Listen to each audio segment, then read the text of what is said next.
making history again. Let's go.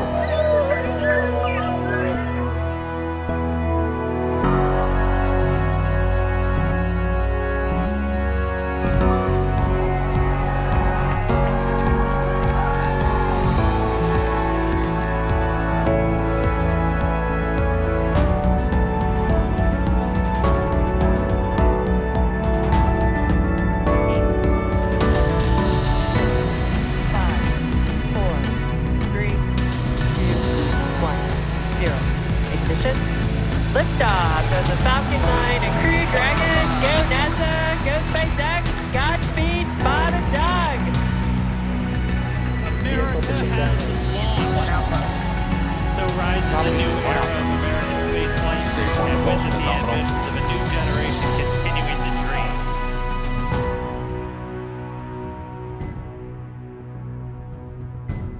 dream. Good afternoon and welcome from Kennedy Space Center.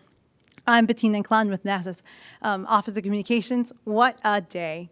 We are here to discuss the NASA SpaceX Demo 2 mission and the return of U.S. human spaceflight from American soil to the International Space Station with astronauts Robert Behnken and Douglas Hurley. The Crew Dragon spacecraft and the Falcon 9 rocket lifted today from Launch Complex 39A at NASA's Kennedy Space Center at 3:22 p.m. Bob and Doug are now safely on their way to the International Space Station. To talk more about this historic mission, we have a great panel of guests, starting with NASA Administrator Jim Bridenstine, Elon Musk, the Chief Engineer of SpaceX, Kathy Leaders, Manager of the NASA Commercial Crew Program, Kirk Shireman, Manager of the International Space Station, and NASA Chief Astronaut Pat Forrester. We'll start with opening comments and our presenters. Then we'll take your questions. We'll first start with our NASA Administrator, Jim Bridenstine. Well, thank you, Bettina. What a great day for NASA. What a great day for SpaceX. What a great day for the United States of America. It's been 9 years since we've launched American astronauts on American rockets from American soil, and now we have done it again. I want to be clear, the mission is not yet over. This is a test flight. And so we are at the beginning, but so far everything has performed very, very well, and we are excited about the fact that Bob and Doug, our American heroes, are safely in orbit and on the way to the International Space Station. So I just want to say congratulations to the NASA team. Congratulations to Kathy Leaders, who's been on the NASA side leading our commercial crew program all along, and you and your team have done an absolutely marvelous job, and of course Elon Musk and your team at SpaceX. This launch represents the best of everything that America has to offer, but it also represents continuity of purpose. I think to Charlie Bolden, my predecessor as the NASA administrator, who got this program off the ground when there wasn't a lot of political support, and now there is a lot of political support, but it's because we have had success after success. And so this is an important milestone for the nation, and I am so honored and grateful to have really this brief moment in my life to be at the head of this agency. So what an amazing group of people that made all of this happen. Thank you. Thank you, Administrator. Next, Elon Musk. Oh, I'd like to just acknowledge the incredible work of the people at SpaceX and NASA and everyone in creating this technology, and in what has culminated in this incredible launch today of getting astronauts back to orbit after almost a decade. I think this is something that should really get people, right on the heart of anyone who has any spirit of exploration. And the United States is a distillation of the human spirit of exploration. I think this is something that's particularly important in the United States, but appeals to everyone throughout the world who has within them the spirit of exploration. So I'm really quite overcome with emotion on this day. It's kind of hard to talk, frankly. It's been 18 years working towards this goal, so it's hard to believe that it's happened. And we haven't quite yet docked at the space station, and of course we need to bring them back safely, and we need to repeat these missions.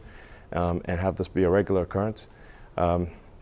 So it's a lot of work to do, but it's just incredible. I think this is something that everyone, this is a craft made by humans, for humans. This is like something that I think humanity should be excited about and proud of occurring on this day. Thank you, Elon. Well, next, Kathy Leaders. Well, I wasn't really expecting this today. I'm going to tell you, we woke up this morning. I think Jim actually called me this morning and said, "What do you think? What do you think? Are we going to fly today? What do you think?" Yeah. Well, it was at the 6:05 wake up phone call, but I didn't know you ever slept. but I think Jim said it. I mean, I think I was really proud of the team. The team sat there this morning. We looked at the weather. It didn't look great, but we looked at the different options that were out there, and we realized how important it was for us to kind of step through this carefully and weigh the readiness of the hardware, and then, not have launch fever, but to very carefully assess the situation and be able to clear the gates and the milestones along the way. And the NASA and SpaceX team did a fabulous job with that. And I'm very grateful for the weather clearing 1 hour before we were getting ready to launch. I mean, all weather constraints were cleared on a day that we weren't really sure how it was going to work out. For both our abort track and our launch area, which we have very, very tough weather constraints. But like both Jim and Elon have said, this is a test flight. Bob and Doug are already up there accomplishing a lot of the goals of our test mission.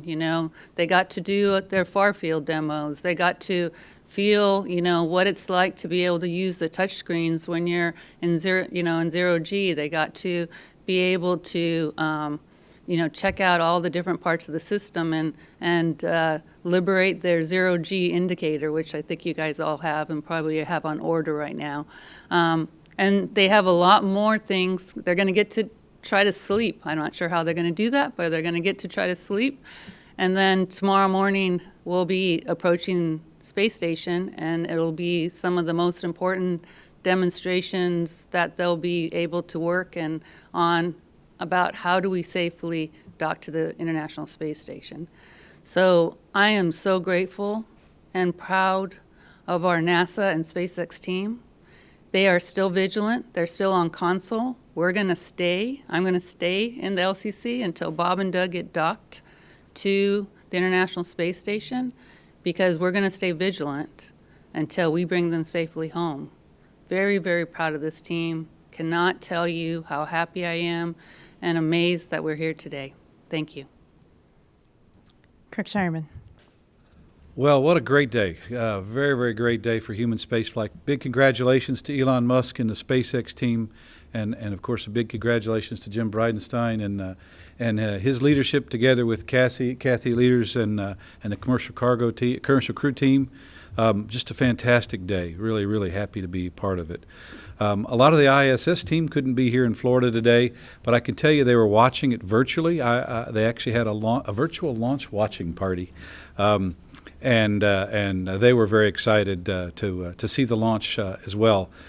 And finally, our international partners. I had the chance to get congratulations from many of my counterparts across the International Space Station Partnership. They have been a big part of Commercial Crew and the SpaceX efforts along the way. Today they were watching. I can tell you they're all very excited about having their crew members fly in the very, very near future on the Dragon and come up to International Space Station. Today on board the ISS, the three crew members, Chris Casti, Ivan Wagner, and Anatoly Ivanishin, are getting ready to have their additional crewmates on board. I know they're very, very excited. In fact, I'd be surprised if they don't have something really special cooked up for them when they arrive. So we'll look forward to that. There's lots of work to be done on ISS, and I know Bob and Doug, together with the folks on orbit, are really ready to get busy. What you saw today, hopefully what you saw today was really smooth and calm. It's kind of like a duck maybe on the water. It looks smooth and calm, but there's a lot of paddling going on underneath the surface. And what you'll see tomorrow, likely, we certainly expect is very, very smooth and nominal. I just want you to know, though, it's very, very difficult. It's a tremendous amount of effort on the part of the designers, the test engineers, in terms of the ops planners and the operators and even the crew to go make that happen. So smooth and nominal is actually really, really hard. Anyway, with that, it's been a great day. Very, very happy to have Bob and Doug on their way to the International Space Station and looking forward to the rest of this test flight. And Pat. I tell you, I am very happy to be sitting here in a post-launch press conference, and that's not something you'll hear me say very often. Probably not as happy as Bob and Doug are right now, but I'm pretty happy. And no doubt I have a group of astronauts jumping up and down back in Houston that are pretty happy too, because we promised them some flight assignments, and those are sure to come once we got Bob and Doug up. And so I just wanted to just say thanks to the team for being able to do that, to give these opportunities to our other crew members. I want you to know that I've been living with Bob and Doug in our astronaut crew quarters here over the last week plus, and I have never seen a crew so calm and focused leading up to a launch as these two were. Now, no doubt that has to do with their experience, it has to do with the training, but I really think it's a demonstration of the trust that they have both in the NASA team and the SpaceX team to get them safely to orbit. Astronauts sometimes are referred to as heroes, and no doubt Bob and Doug demonstrated that today. But this is the first time I've ever been in the flight control room as the chief astronaut while we were trying to launch a crew. And I'll tell you, accepting risk on behalf of others is a big responsibility. And I was amazed at what was going on in the loops. As Kirk said, there was a lot of paddling underneath. And I want everyone to know that we were surrounded by heroes on the ground that got us where we were today. With that, I think I'll say thanks again for getting our crew safely to orbit. We'll look forward to seeing them dock to the International Space Station tomorrow. Thank you. So today we have media joining us remotely. So they'll be on the phone and watching on NASA television like everybody else. So to ensure as many people as possible to ask their questions, we're asking our reporters to ask one question to make sure that all of their colleagues has an opportunity to participate in this press conference. Please state your name, affiliation, and whom you're directing your question to. Our first question comes from Miriam Kramer. Hi, thank you so much. Miriam Kramer with Axios. This question is for Elon or for the administrator or both. I was just wondering, so this launch has often been referred to as a moment of hope for the nation, but it's also happening against the backdrop of protests and demonstrations around the country today. I wonder what you want to say to those people out there protesting. Is this launch for them too? Thanks. I'll be happy to field it. Look, this launch is for all of America, and we have had moments in time in American history where we've had challenges as a nation. We think back to the 1960s. We think about the Vietnam War and the protests. We think about, in the 1960s, the civil rights abuses and the civil rights protests. We think about the height of the Cold War. And yet we had this moment in time, July 20th, 1969, when all of America stopped, literally just stopped, because we had American astronauts walking on the surface of the moon. And then we repeated that 5 more times. The challenge is the Apollo program eventually ended. But I think what is great about NASA is that we bring people together. Everybody loves exploration. And it's not just political divides, it's also international divides, and it's unifying. And I would hope, I think it happened today as a matter of fact. All of America stopped. I've seen some of the numbers.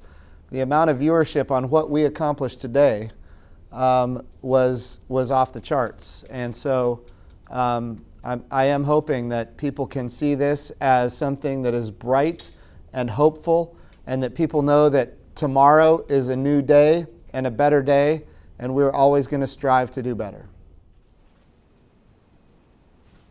Thank you.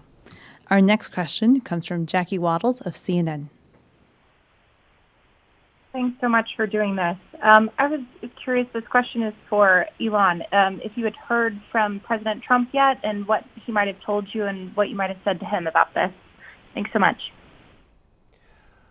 Well, I've not spoken one-on-one with him. I just essentially heard the press conference along with everybody else. So we've not exchanged any direct comments. We had a few moments in the firing room there after the launch, and I'll tell you that Sure. the president is excited. Of course, he congratulated Elon and the SpaceX team, and I thought it was a good moment. Yes, it was with a group of people, but yeah. Oh, sure, Yeah, sure, yeah. sure. But yes, he certainly congratulated the SpaceX team and NASA and everyone involved. And yeah, I think this, just to echo the NASA administrator's comments, I think this is a day that I think everyone can be proud of. That it's a good day to be. This event is something that all of humanity can get excited about. It's just a fundamentally positive, good thing, and I think we need more positive, good things in this world. Our next question is from Joey Roulette of Reuters. Doing this. One question, two-part question. First is for Jim Bridenstine. Have you heard from your Russian counterparts? I know Kirk Shireman mentioned that international partners reached out to NASA with this success, and the other is for Elon Musk. With SpaceX's success today, have you heard from your Boeing counterparts, and what would you say to them? Thanks.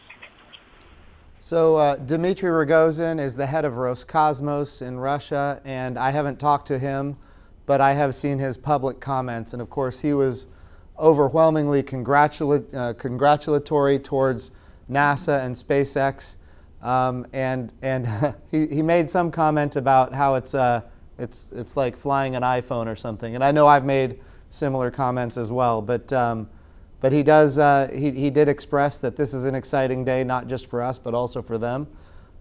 They believe in the partnership, and so I think it's going to remain strong. The trampoline is working.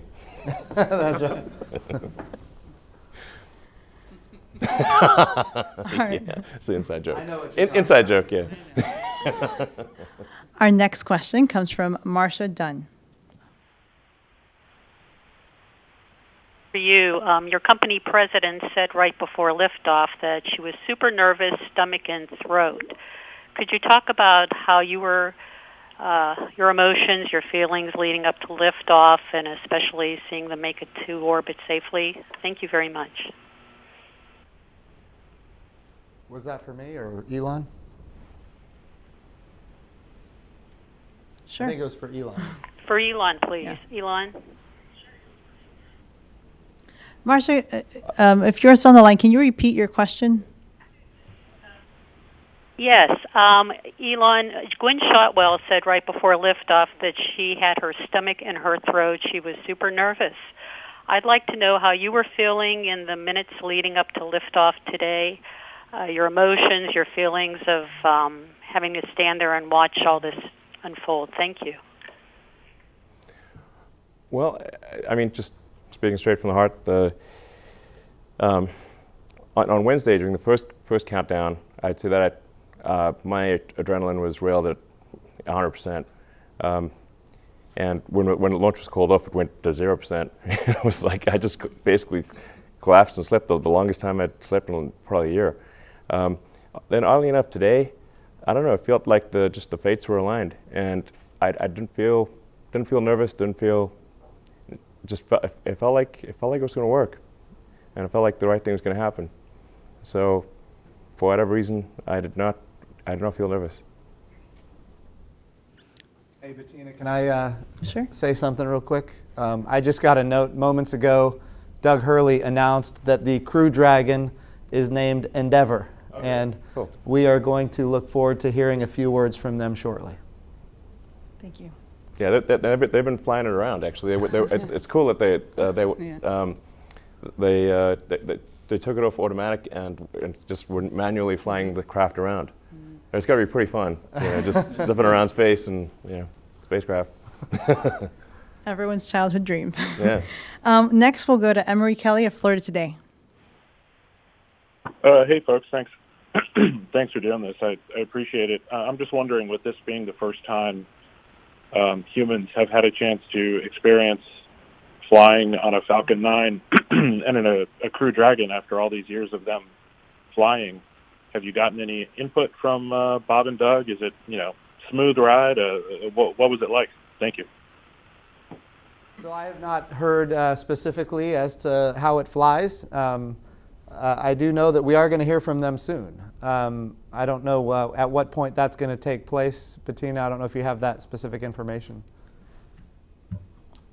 No? I don't have it right. It was a very smooth ride. You can see on the, I think on the webcast, it looked quite smooth. In fact, a friend of mine who's a filmmaker said, you need to put some shake into the camera to make it look more realistic. Okay. Our next question will be from Paul Brinkman of UPI. Yes, I'd like to ask Elon. I realize the mission isn't over, but it's a significant achievement at this point. What's the impact of success for this program on SpaceX as a whole, including development of Starship? Well, I think this is obviously a tremendous accomplishment for SpaceX in partnership with NASA and a number of critical suppliers. In fact, if I think about the total number of people involved in making this mission successful, it probably adds up to 100,000. So I'd just like to express a word of appreciation and congratulations again to everyone involved in making this successful. And just a special word to the administrator and Kathy and it's just everyone involved. It's just wow. Anyway, it is a little hard to process. I think at this point I am somewhat overcome by emotion to try to come up with cohesive sentences that make any sense. Is quite difficult. But I think this is hopefully the first step on a journey towards a civilization on Mars, life becoming multiplanetary, based on the moon and expanding beyond Earth, and life becoming a multi-planet species, life becoming multiplanetary for the first time in the 4.5 billion year history of Earth. I think this is hopefully the first step on that journey. It will require a tremendous amount of innovation and technology development to make going to orbit and ultimately beyond orbit a routine matter where thousands and perhaps ultimately millions of people can travel to other planets. That's what we really need to achieve over time. That's obviously a very difficult goal, but that's seeming increasingly real with what happened today, that getting people to orbit finally after 18 years. If we are able to increase the rate of innovation, then life can become multiplanetary. This is the goal we should strive for. I think from a NASA perspective, I think what this did for Starship and a lot of others is kind of establish that this is a successful business model. And if we look at how we did commercial resupply of the International Space Station and now commercial crew of the International Space Station, and of course the Commercial Lunar Payload Services Program to deliver payloads to the surface of the moon, and now for the first time since 1972, we have funded a human landing system, and of course we're very proud that SpaceX is going to be a partner in that development program as well. So not only do we have it funded, we actually have contractors under contract to developing that human landing system. So I think as far as how this relates to the Artemis program and the Moon to Mars program, I think I think the business model has proven itself very successful. We're bringing down costs. We're increasing access. That's going to continue to happen as we on-ramp more partners, and of course, as SpaceX and others to go get more customers. NASA doesn't want to be the owner and operator of the hardware. We also don't want to be the only customer. We want SpaceX and others to go get customers that are not us. And when all that materializes, I think what Elon's talking about here, this vision for humanity being able to live on the surface of the moon for long periods of time and eventually on Mars for long periods of time, that's the eventuality of the business model that we are currently developing. Thank you. Our next question is from Chris Davenport of the Washington Post. Thanks, guys, for taking my call. I really appreciate it. And thanks, Elon, for the trampoline quote. That was classic. Elon, if I could ask you, you put the window in the cargo Dragon as a symbol of your ambition of flying people. I wonder if you can talk a little bit about how, over these very long years, you kept your team focused on human spaceflight as the ultimate goal, even though obviously they've been working on so many other things along the way. Thanks, and congrats.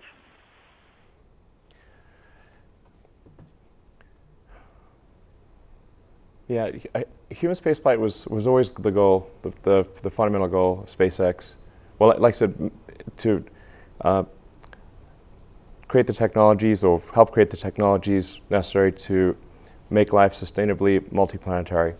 I cannot emphasize this enough. This is the thing that we need to do.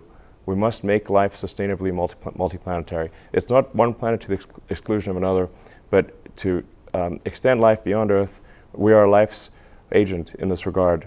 All the creatures and the plants and everyone that exist here on Earth, we can bring them to other planets, and it's very important that we do so as soon as possible, I think, while the window of opportunity is open. I call upon the public to support this goal and to think about this goal and think about how important it is and how fundamental it is to the future. We've got to get it done. The launching satellites is nice, of course, and it keeps we've got to bring in more money than we spend. This is important, but it's ultimately all about life beyond Earth. We'll go to our next question. It's Eric Berger of Ars Technica. Good afternoon. That was a hell of a thing to watch. Question for Jim today. It's been a little more than 8 months since you tweeted about SpaceX and it was time to deliver. Just wondering if you would say that they have delivered or not, and maybe do you have a message for other contractors for NASA?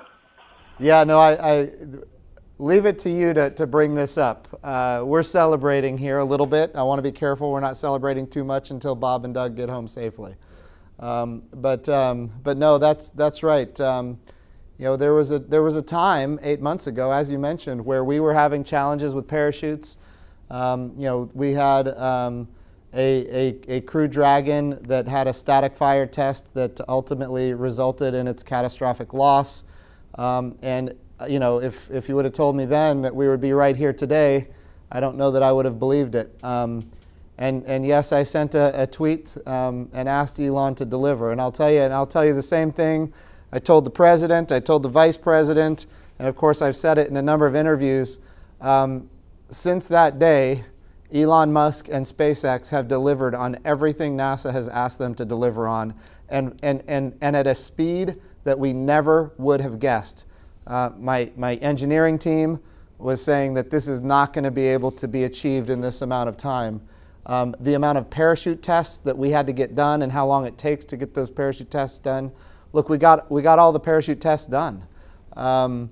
And we are just overwhelmingly grateful, not just for SpaceX and Elon Musk, but also Airborne and the NASA team that really went to work on getting all these tests done. And of course, all of the, changing out the titanium, all that took time, and then doing all the tests after that. My goodness, SpaceX really delivered something that is magnificent, and that is speed. Without question, I don't think anybody would have believed the speed with which SpaceX delivered, and they did, in fact, deliver. Kathy, you want to add anything to that? Oh, no, I mean, I think Jim said it really well. I mean, we went through, it wasn't like we didn't have issues. We had things we had to go solve, right? And we've learned a ton, and that team, the SpaceX team and the NASA team together, working hand in glove, together, solve these problems together, right? We tackled them and we solved them and figured out how we're going to go fly together. And, but without the SpaceX folks making it happen, like Jim said, so quickly, we wouldn't be here today. Thank you. Next is Lauren Grush with The Verge. Hi, thank you so much for taking my question. I guess this is for anyone who can answer it. I'm wondering if there was anything unexpected during the launch today. I think I heard something on the live stream about some component being lower in temperature than expected. Just wondering if everything went as planned or if you had any hiccups along the way. Thanks. Do you want me? So the only, really the count was, I would say, spectacularly quiet. I mean, everybody said, and then probably within, as we were loading the prop, the only thing we saw it was actually something we'd seen as we were unloading on Wednesday.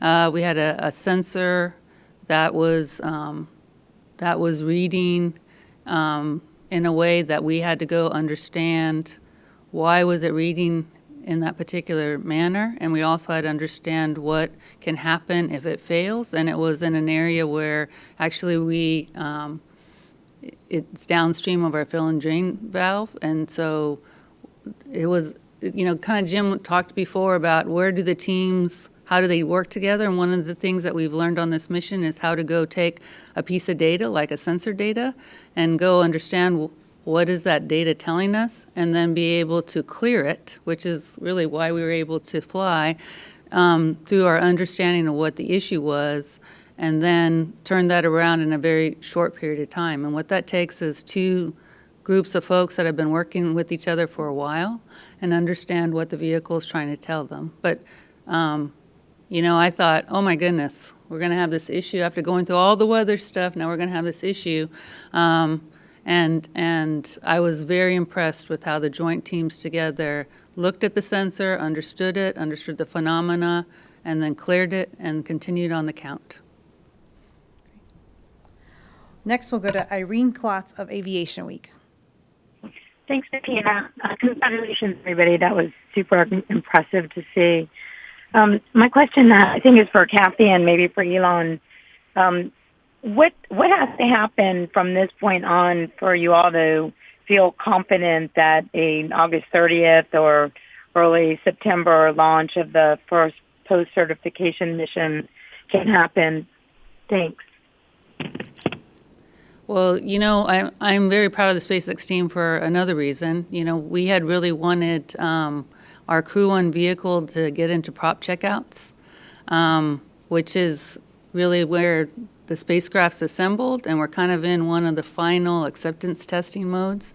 And last night I got an email that said, Crew 1 vehicle is in prop checkouts. They're going through. So, and making sure that the propulsion systems leak tight and operating in a critical manner. So I tell you, that's the first thing. The vehicle's got to be ready. The other things that we've got to do is make sure, one, we dock our Demo 2 vehicle, because like we said, this is a test flight, and make sure that we're taking all that learning that we're going to have from the docking and rolling it into our readiness for Crew 1. And then we also have to make sure that we're understanding that we get through landing and make sure that we're taking that understanding and any issues that we have with the landing and then rolling that into Crew 1. So our team's getting the vehicle ready, and we're also watching this demonstration mission and making sure that our learning out of this test flight is then rolled into how we're going to be flying Crew 1. So keep watching along the way. It's going to be we're like a I'd say like a serial, your serial, and we'll be following along as we learn along the way. But these test flights are very important for that next mission.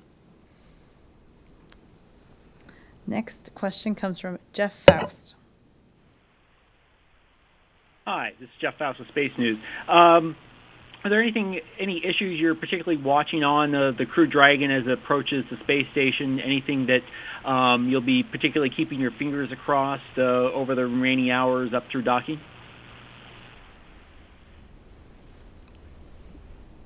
So, the big thing, the nice thing about us having the uncrewed mission was we were able to check out a lot of the systems on the uncrewed mission.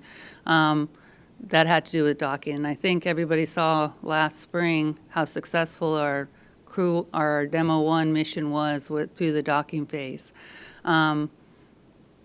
But you always learn something with spaceflight, and now having the crew on board and understanding how the spacecraft and the crew operate as a system, and then how that total system then obviously works with us approaching station will be another big thing that we're learning, right?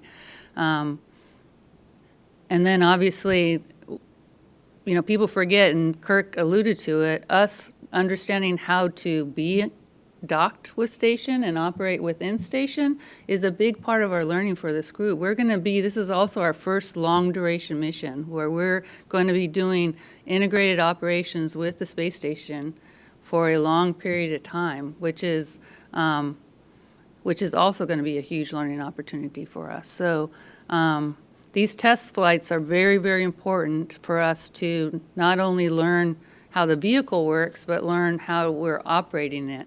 And we've learned a lot about how to try to fly with weather and how to operate with these systems. It's going to be really important for us now to go learn how to obviously do the docking piece, but then learn how to be part of this integrated, enterprise that's the International Space Station. And Kirk, you probably could add. It's a very complicated, Sure. system.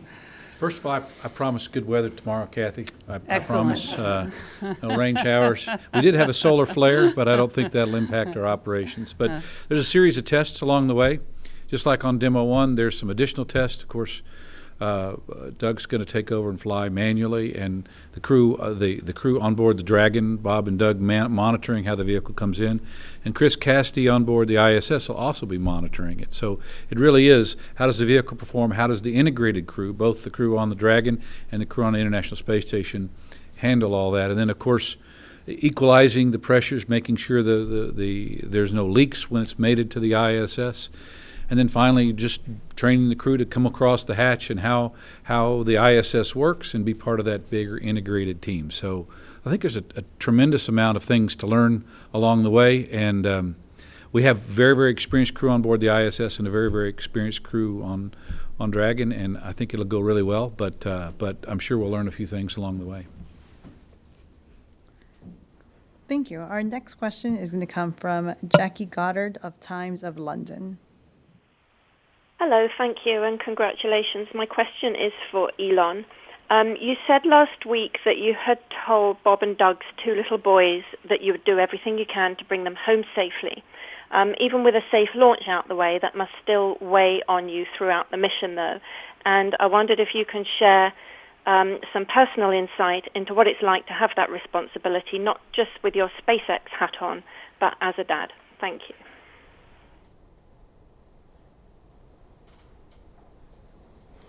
Well, it really hit home, when you meet somebody's kids and the vehicle that you're responsible for, that their life's at stake. It really hits home.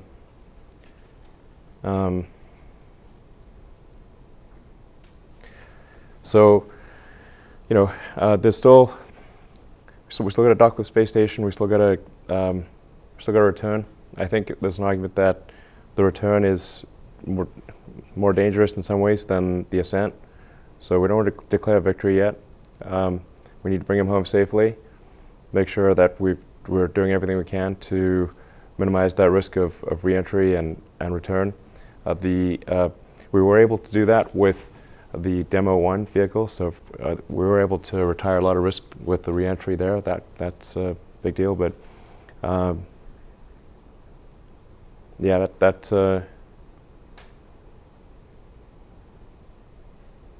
anyway, get it choked up here. So it really this. Yeah, I'm getting choked up. Sorry, I'm not sure I can answer the question any more than that. Except, yeah, we're gonna do everything we can to make sure he gets home safely. Our next question comes from Marina Corinne. Hi, everyone. Marina Corin with The Atlantic. Congratulations on the launch. This is for Elon or Jim. Do Bob and Doug want to dock manually to the ISS instead of letting Dragon do it? Are they allowed to do that, or can they only take over if there is a problem or some kind of emergency? The plan is for automatic rendezvous and docking. That's the plan. Of course, if they needed to do something manually, they could. But we're planning to test automatic rendezvous and docking. I just want to reiterate something that Elon talked about. There is no doubt that Bob and Doug are on Elon's mind all the time. But that is not just on his mind. He has made that throughout the culture at SpaceX. And we did an assessment of the culture at SpaceX, and it came back extremely strong. And it is on the mind. Bob and Doug are on the minds of everybody, all the way down to the line worker and all the way to the top. Everybody at SpaceX knows what is at stake here. And I will tell you, I was very impressed with what I saw in that safety assessment that we conducted. And I think all of our NASA team was impressed with it as well. It's not just Elon, it's his whole team. And he's made that go all the way down to every person that works at SpaceX. Called the dads, which may have something to do with their age, but I can say that because they're on orbit, so they're and it'll be a few months before maybe they come back and kick me now, but yes, but they're called the DM2 dads. We should have a dad joke or something. I would like to add to that, because it plays back to an earlier question about how did SpaceX stay focused on human spaceflight coming out of cargo. And I think part of that is that relationship that was built. I know recently, over this past year, I think it was 32 straight weeks that Bob and Doug were out there at Hawthorne with the SpaceX team, and they have really built a very close relationship. You can see it in the eyes and the smiles when they see each other.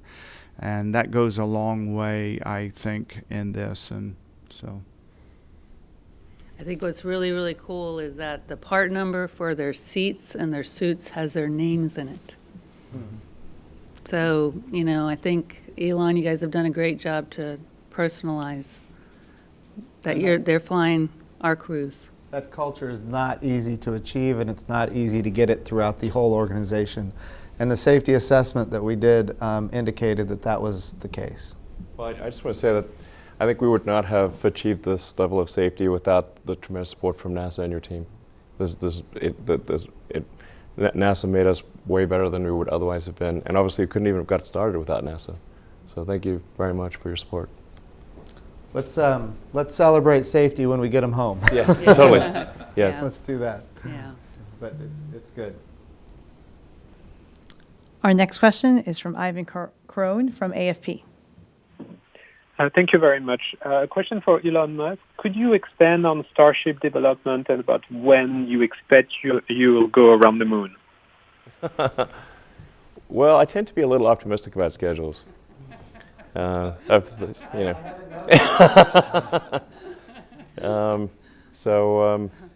I'm optimistic in general, so I guess that extends to schedules too. I don't know.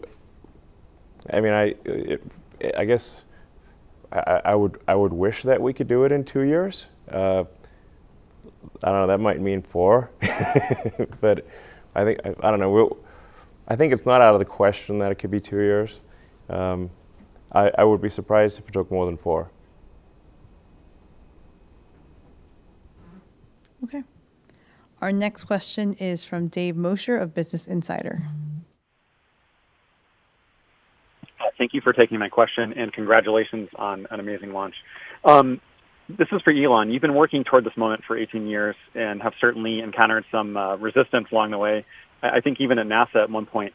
What would you say to those who doubted SpaceX could do this? Do you have a message for them? And then your last conversation with Bob and Doug, can you tell us what you talked about, what you said? Thank you. My apologies, I didn't hear the first question properly. Can you repeat that, please? Just the first question. Dave? Yes, I'm sorry. You couldn't hear the question? Yeah, can you repeat it, please? Yeah, sorry about that. So this is for Elon. I said you've been working toward this moment for 18 years, and you've certainly encountered a lot of resistance along the way, even, I think, from NASA at the very beginning. What would you say to those who doubted SpaceX could do this? Do you have a message for them? And then what was your last conversation with Bob and Doug like? What did you talk about? Where was it? Thank you so much. Do I have a message for those who... What? Oh, doubted. Okay, I was like, what did you... Okay. God, maybe I just blank out the word doubt. No,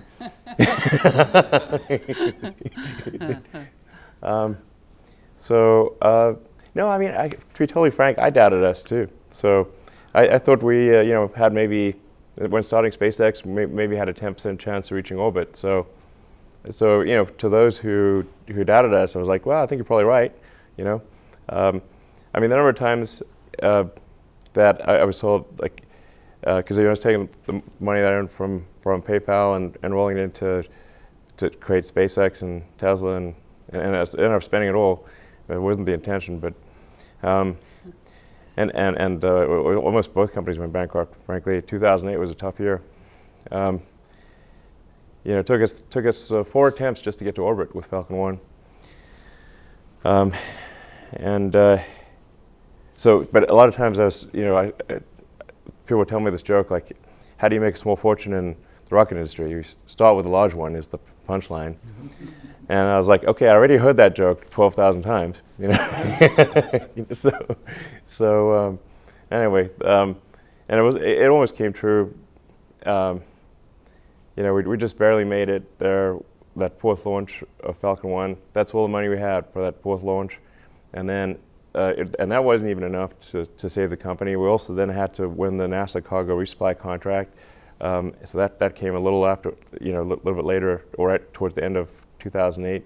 Those are the 2 key things that saved SpaceX. Otherwise, we would have, not made it. So hey, I think those doubters were, their probability assessment was correct. But fortunately, fate has smiled upon us and brought us to this day. And Pat, anything else you could add about Bob and Doug right before they launched? Well, I mentioned earlier that they were calm and focused. I think that this was for both of them a chance to get back to space. They felt like it was a privilege to represent NASA and the astronaut corps in this endeavor, and they, I guarantee you, are going to enjoy their time on the International Space Station. Chris joked with them when they didn't get up the first time. I think the administrator heard this, that they were trying to get out of the weekend cleaning that we do on the ISS, but they'll be glad to get there, glad to come back. We're going to take our last question from space.com. Hi, this is Hanukkah Weitering with Space.com. Thank you so much for taking my question, and congratulations on an amazing launch today. I'm just wondering if you could talk about what else Bob and Doug will be doing now that they've completed their manual flight test. I've heard that they're going to be taking a nap at some point, but what else is on the to-do list for Bob and Doug between now and docking? Well, they did their far field demo, so like Elon already mentioned, they got to manually fly the vehicle. They'll be doing another demonstration a little bit closer to the space station. People forget that, the reason we picked, or the FOD picked the Bob and Doug to fly this is because of their experience as test pilots, and actually had developed the concept of the cadre to have an experienced set of crew members working with the companies to make sure that they were able to help them as they're working their designs and developing their systems.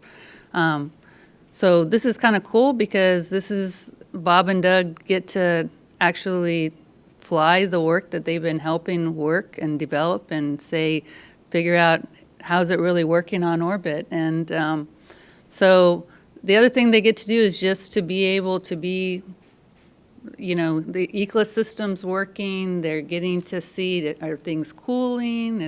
How's the seat feels? How's the suits feel? Can you get in and out of the suits, when you're on orbit? How easy are those kind of functions going to be?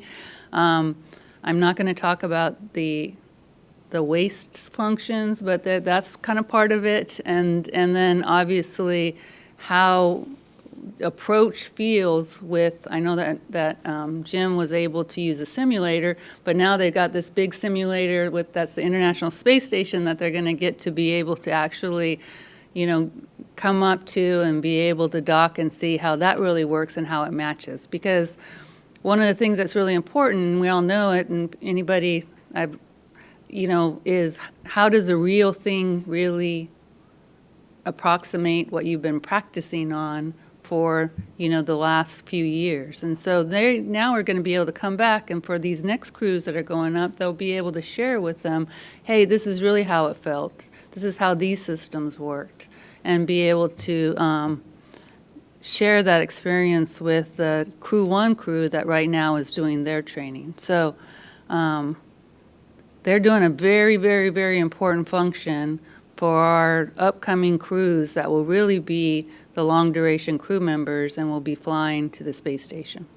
And I can promise you that the hardest thing they'll do tomorrow is when they're done flying their manual near-field flying is to hand it back over to the computers and not dock it themselves, because they are test pilots. And to answer an earlier question, that is exactly what they would enjoy doing. So to give it back will be a little bit hard for them.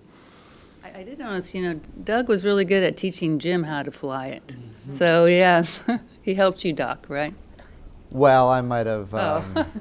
No, he helped a lot, and it was fantastic. Well, that was our last question. Some closing remarks from the administrator. Sure. So again, this is a great day for the United States of America. It does represent many years of work. I want to say, a question came up earlier about, doubters and people that didn't believe that this could ever happen. There was a day when Charlie Bolden, my predecessor at NASA as the administrator, was trying to get this program off the ground in a significant way. And he had members of Congress on both sides of the aisle that were in opposition to it and wouldn't adequately fund it, and ultimately gave him a hard time about it. And Marine Corps General Charlie Bolden persevered, and he pushed through. And that was the beginning of what we all get to experience today. And so I want to emphasize that. I also want to emphasize, Pat was talking about how the Bob and Doug were joking with each other earlier today when I had the opportunity to be with them, and they were joking. Doug Hurley's last space shuttle mission got scrubbed 5 times before they finally launched on the 6th time. And of course, Bob Behnken is saying that Doug Hurley is the jinx here, and therefore, they're not going to launch today either. And to see them loose like that, Pat, you mentioned that they were loose and joking, and in fact, seemingly having fun on the day of launch, even though what they're doing is very serious. And nerves of steel. Yeah. These are just American heroes. Yeah. So I just want to make sure that we're keeping them in mind, and of course, Elon, SpaceX, and your team. Going back to what we talked about just a few minutes ago, the fact that at SpaceX, you don't call them Bob and Doug, you call them the dads. Because that's what they are. They are, in fact, dads, and keeping their safety at the foremost of your minds. So really, this is really a great day for all of America. It's a great day for our country. It's been a long time. It's been 9 years since we've had the opportunity. And of course, we are here now, and there's as Elon said earlier, there's 10,000 people behind this that have made it happen. You might have said 100,000. Actually, when you add up suppliers and and everyone, it's I think it's probably closer to 100,000. Yeah. Children. That's right. Yeah. So this really is it's a great day for the United States of America. It's a great day for our international partners. Remember, Crew 1 is going to be an international mission on the first crew. We're going to have a Japanese astronaut with us. So we're very excited about this. I want to say congratulations to everybody. We're not celebrating yet. We will celebrate when they're home safely, but certainly we can breathe sighs of relief every step along the way, and that's what we're doing today. So congratulations to SpaceX and Elon Musk. Congratulations to Kathy Leaders and your NASA team that got us to this position, and we look forward to so many things ahead. Great. So that's going to wrap it up for us here at the Kennedy Space Center. You can continue watching our live coverage until the astronauts reach the International Space Station and docking and hatch opening and the arrival of Bob and Doug at the ISS. Docking is scheduled for 10:29 Eastern Time. And right after this broadcast, we'll turn it over to JSC. We're going to hear from Bob and Doug during a downlink from the Crew Dragon as they orbit the Earth. So we'll have more information. Please go to nasa.gov for more specific information on commercial crew. You go to nasa.gov/commercial crew, and go SpaceX, go NASA, go Bob and Doug, and go America. Thank you.